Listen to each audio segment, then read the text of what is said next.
Sukacita umat Allah di zaman akhir di atas gunung Sion.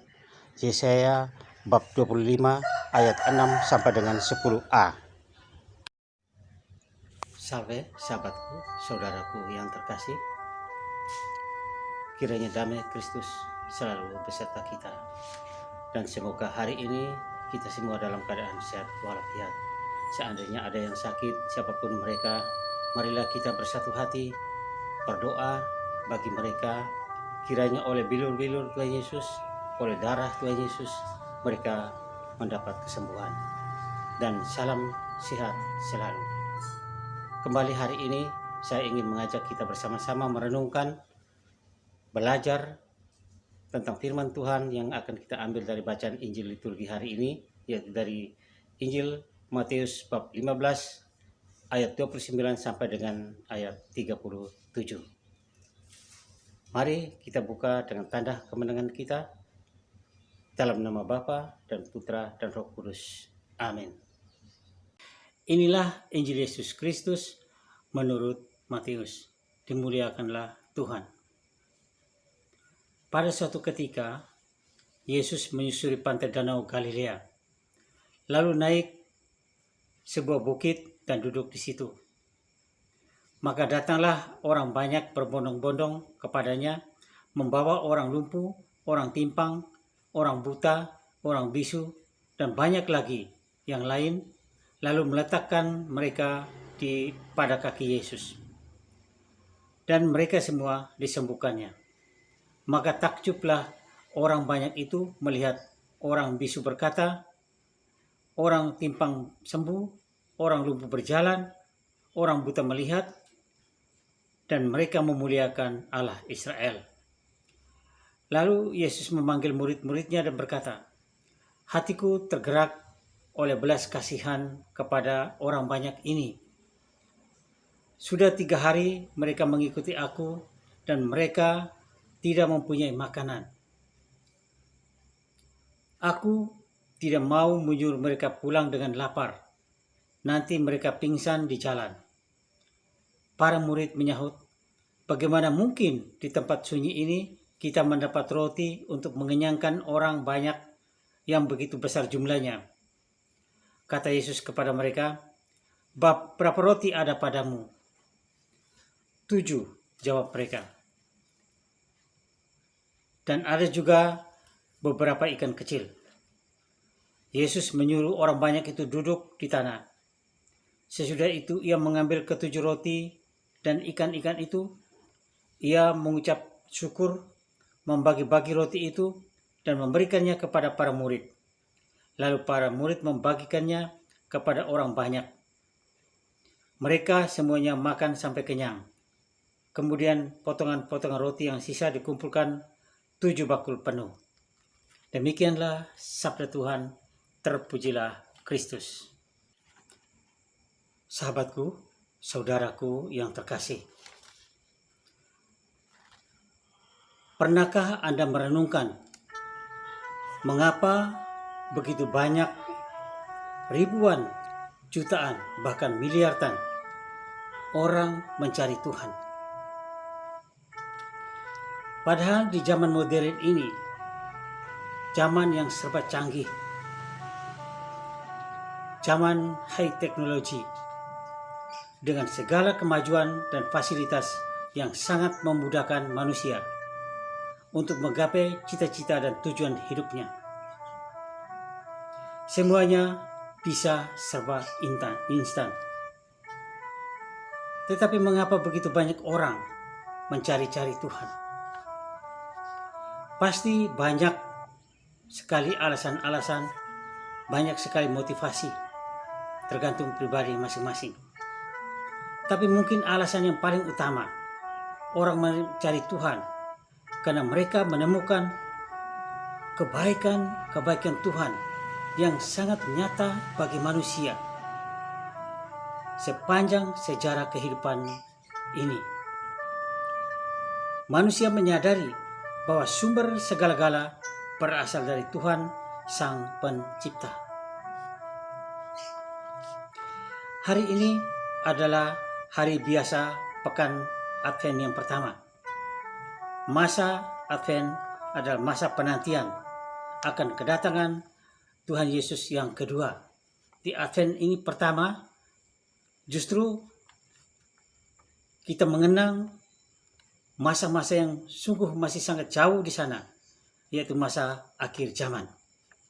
Nanti Advent kedua dan ketiga itu tentang Yohanes Pembaptis, Advent keempat nanti tentang Bunda Maria. Bacaan pertama dari Yesaya bab 25 ayat 6 sampai dengan 10a. Menyampaikan begitu indahnya sukacita keselamatan pada kedatangan Tuhan Yesus yang kedua.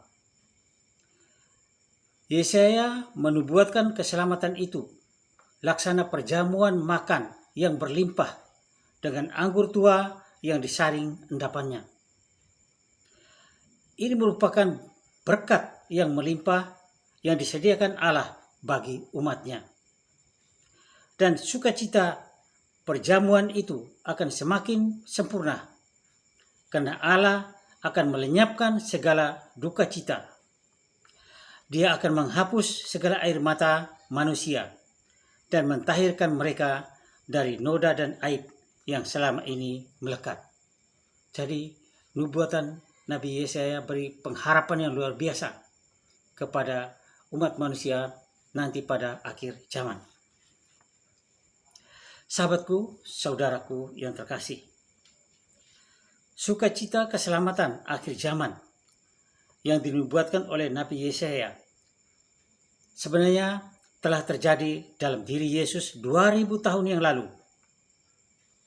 di tanah Israel, tanah Yudea.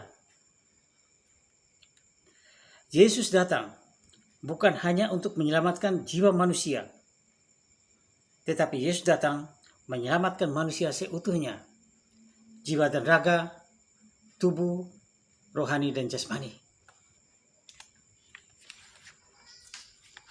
Seperti apa yang terjadi dalam bacaan Injil hari ini? Ketika Yesus menyusuri pantai Danau Galilea, dia naik ke atas sebuah bukit dan duduk di situ. Maka orang banyak berbondong-bondong datang kepadanya. Mereka membawa orang lumpuh, orang timpang, orang buta, orang bisu, dan banyak lagi yang lain.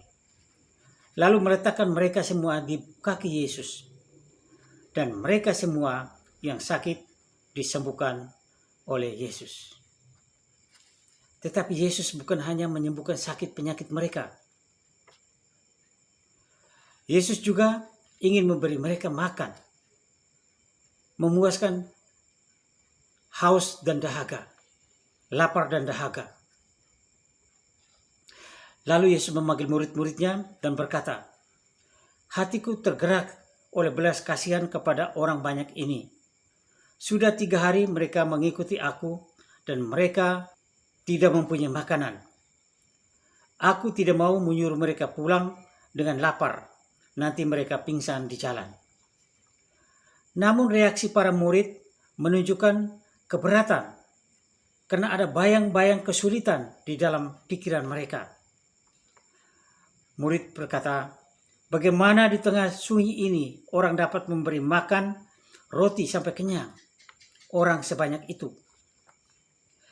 Para murid takut akan bayang-bayangannya sendiri. Dan Yesus mengerti sikap para murid itu. Lalu ia menyingkap kesulitan dan kebingungan mereka dengan berkata, "Berapa roti ada pada kamu?" Mereka menjawab, 7. Lalu Yesus menggandakan roti dan ikan dan memberi mereka semua makan sampai kenyang. Sahabatku, saudaraku yang terkasih, kasih Kristus, kasih yang sejati, kasih yang murni, itu tidak hanya diucap, tetapi diwujud nyatakan dalam perbuatan yang nyata, sebagaimana kita dengar dalam Injil hari ini. Lalu kita ini sebagai murid Kristus kita sudah dimeterai sakramen baptis, maka kita mempunyai tugas untuk menjadi perpanjangan tangan kasih Yesus. Kita juga harus berani untuk mewujud nyatakan kasih di dalam hidup kita sehari-hari. Bacaan Injil hari ini memberikan sebuah pelajaran yang berharga bagi kita untuk hidup berbagi kasih. Orang tidak perlu menunggu sampai menjadi kaya raya dulu, baru dia mau mulai membagi rezeki, baru dia mau mulai membagi kasih. Orang tidak perlu menunggu waktu yang tepat, tempat yang layak untuk berbagi kasih kepada sesama, untuk memberi rezeki kepada sesama. Kita bisa berbagi rezeki dari apa yang kita dapat, apa yang kita peroleh dari Tuhan, dimanapun kita berada, dan berapapun yang kita punya. Kapan saja.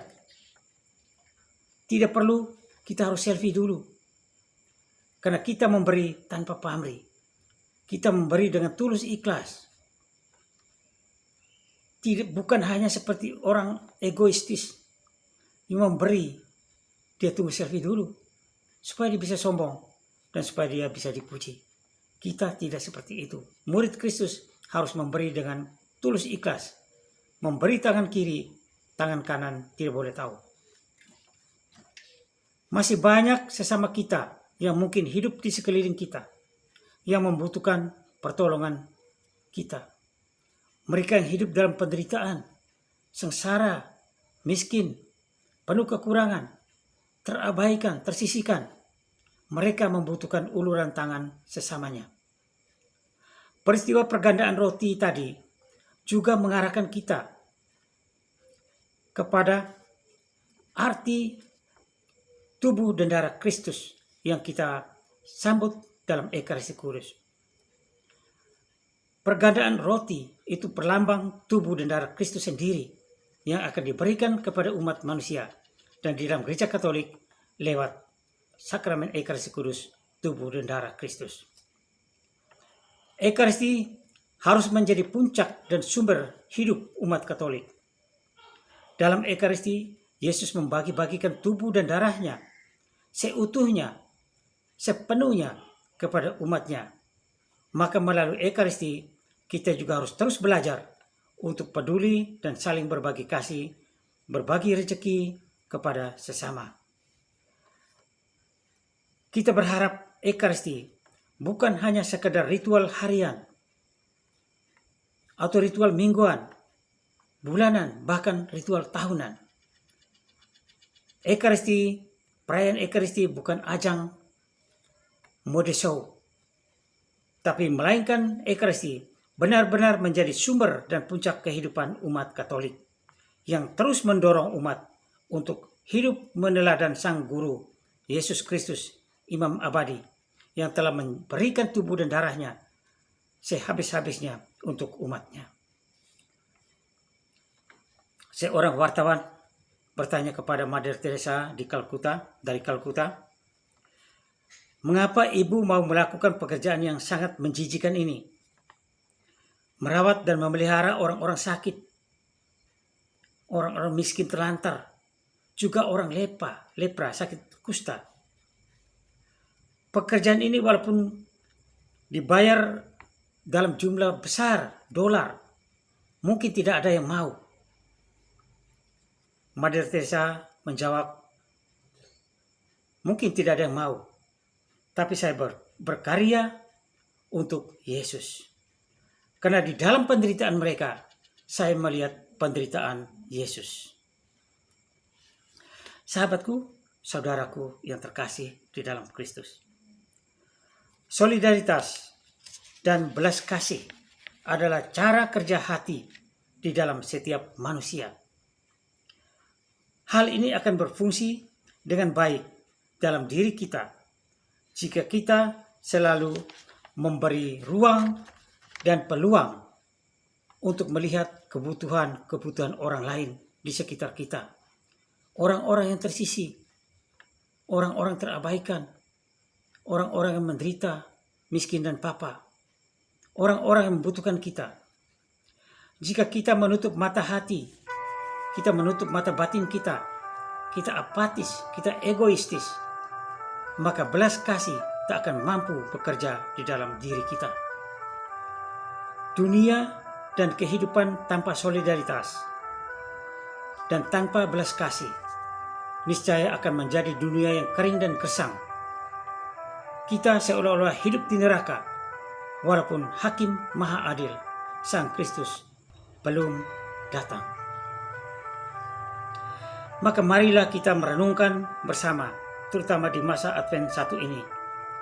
Gereja Katolik mengajak kita semua umat melihat jauh-jauh ke depan, ke masa akhir zaman.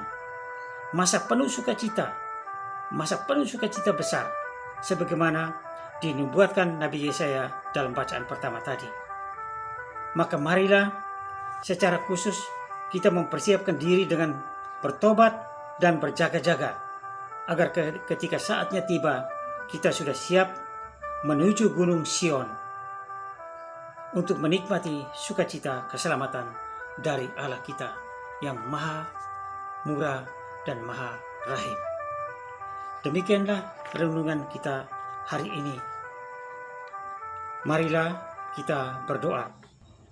Tuhan, saya bersyukur atas segala kemurahan-Mu yang Engkau limpahkan bagiku. Jadikanlah hidup saya sebagai alat-Mu untuk berbagi kasih dengan sesama. Amin. Kemuliaan kepada Bapa dan Putra dan Roh Kudus, seperti pada permulaan, sekarang, selalu, dan sepanjang segala abad. Amin.